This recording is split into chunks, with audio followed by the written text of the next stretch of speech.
Heather, what are you doing here? Well, I was just about to ask you the same question. It's been a long time. Baghdad seems like a million years ago. Last time I saw you, you were trying to start up a support group for bisexual Iraqi women. Jack, please. This is Dr. Norton Barlow. He's a professor of animal psychology at the University of Texas. Pleased to meet you, Jack. Likewise, Doctor. So you're a creature shrink?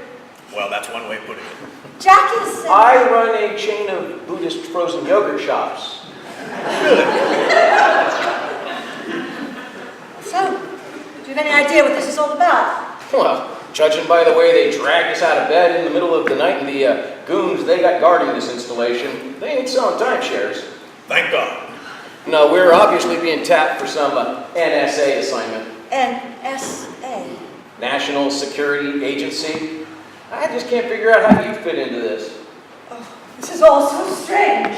So, you find many bisexual women in Baghdad to support? No, Jack, they were bombing every night. People had higher priorities. You had higher priorities too, didn't you? Higher than me, anyway. Look, I told you I was in an experimental period. I never made you any promises. Oh, so we never talked about getting a boat and cruising the Louisiana Bayou together, right? I guess I just imagined all that? Jack, now is hardly the time to Heather, discuss it. it's been 10 years. I do think I deserve some explanation. Well, what did you expect, Jack? You were an assassin. Even after I left you, I lived in fear every night, wondering what they'd do to you if they caught you trying to kill Saddam Hussein. Oh, and it would have been nothing compared to what you did to me. Life meant nothing to you, Jack. The only thing you gave a damn about were your guns, booze, your women, and your clog dancing.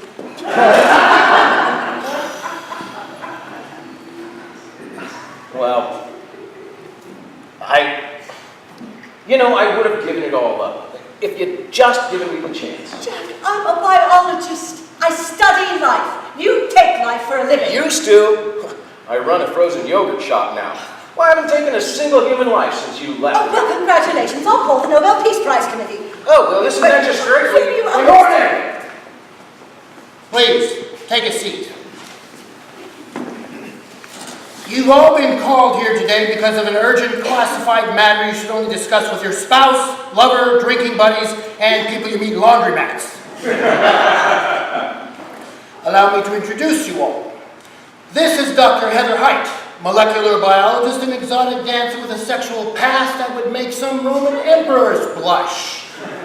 Now a single mother of an adorable but fatally ill 9-year-old boy named Brandon, she's tough but vulnerable, and although she has no desire for a relationship right now, the right man could punch through her emotional wall with a combination of sensitivity and joie de vivre.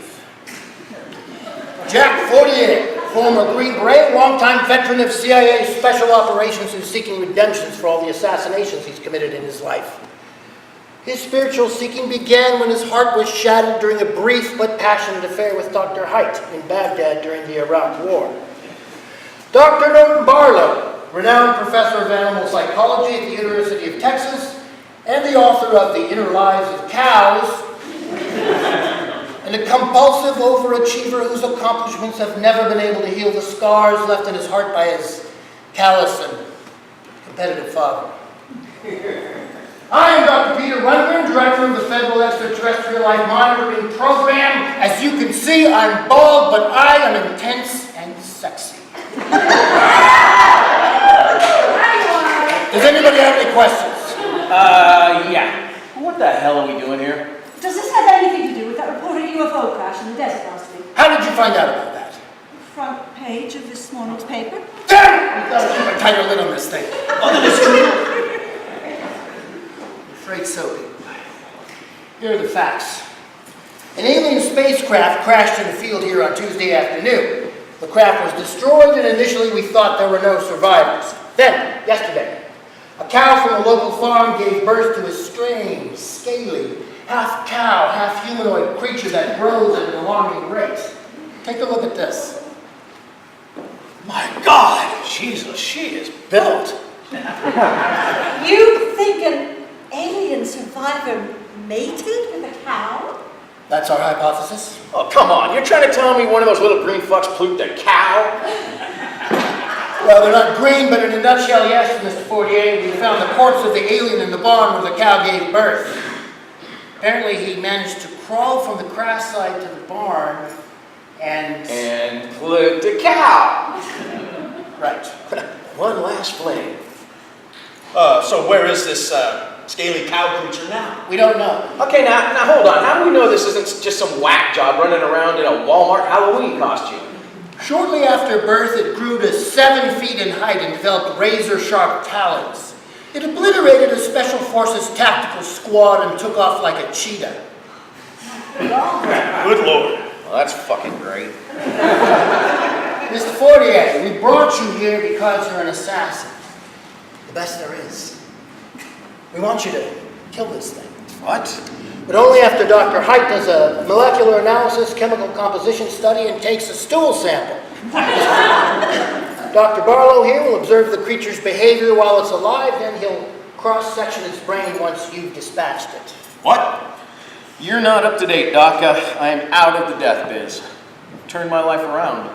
Okay? Mr. Fortier, I cannot believe that you would abandon your country at the time of its greatest need. Listen to me, you fucking pogue. Why, I've greased guerrilla honchos, government officials, and intel-leaking fucks on all 9 continents. Why, I've sent more jihadi cocksuckers to Haji Heaven with my bare hands and my K-bar than all of Obama's fucking candy-ass drone strikes combined. So don't you even tell me about abandoning my country. I understand your feelings, Jack, but none of that matters. The NSA has classified this mission Code F. Code F?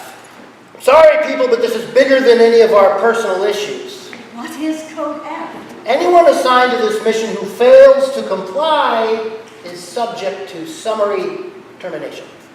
Termination. Well, they'll fire us. No, Heather. They will immolate us, extirpate us, they will liquidate us all if we don't do exactly what they want. They can't do that. Oh, wake up, Heather. This is the real world, not Mother Jones magazine. The NSA farts sideways and you never existed. Dr. Rundgren, I protest this unwarranted abuse. People, I don't have time for this shit. This thing might be pregnant. What?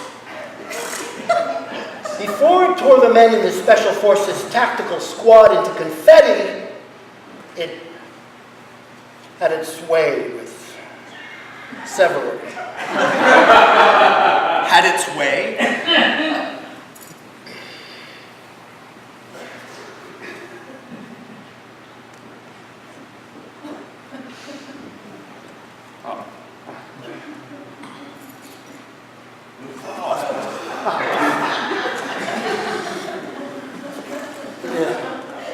In addition to the characteristics I mentioned before, the creature is a voracious sexual predator.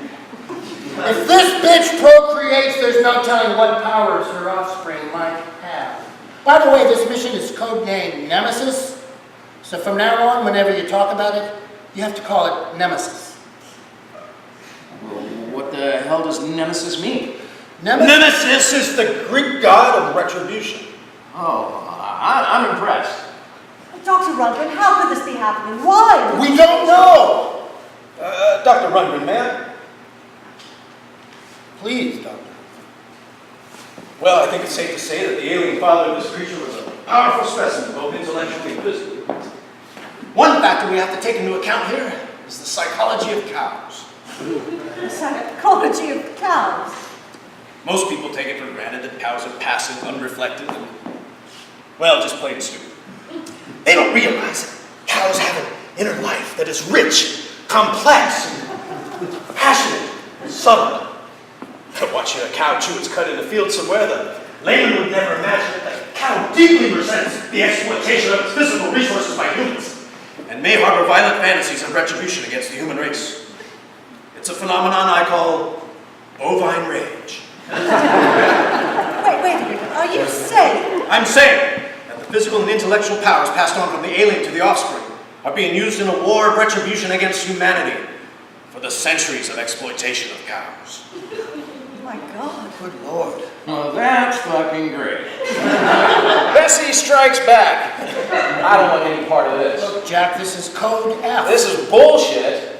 Either that cow creature churns us into ground chuck, or the NSA disappears us. Look at it this way, Jack. You get to enjoy your old kicks of violence in action and a moral cause. Plus, you have the opportunity to rekindle the love of your life.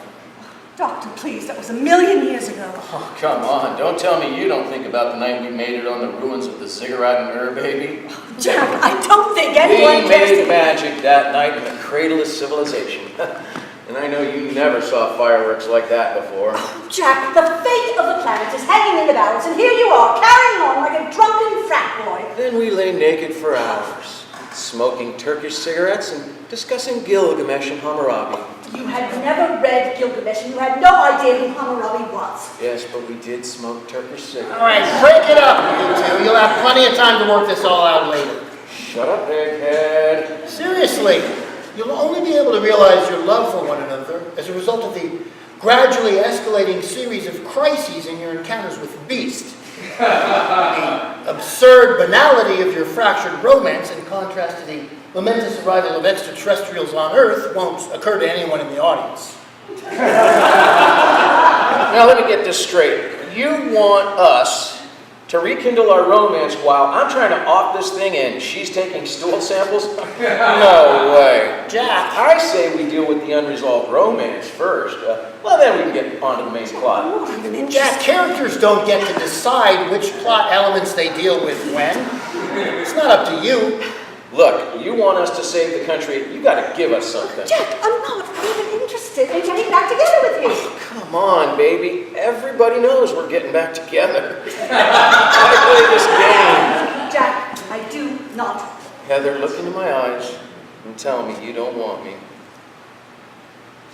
Oh, I guess Baghdad wasn't that long ago. I think they still love each other, Doctor. Shut up. Looks like we're gonna need a little time to get reacquainted. Okay, here's the deal. Weekend into wine country at a nice bed and breakfast on the NSA's dime. We're back here first thing Monday morning and we take care of business for you. And I guarantee you that thing will wish its old man had never dipped its wick that night in the barn. I'll give you 20 minutes in the staff lounge. Done.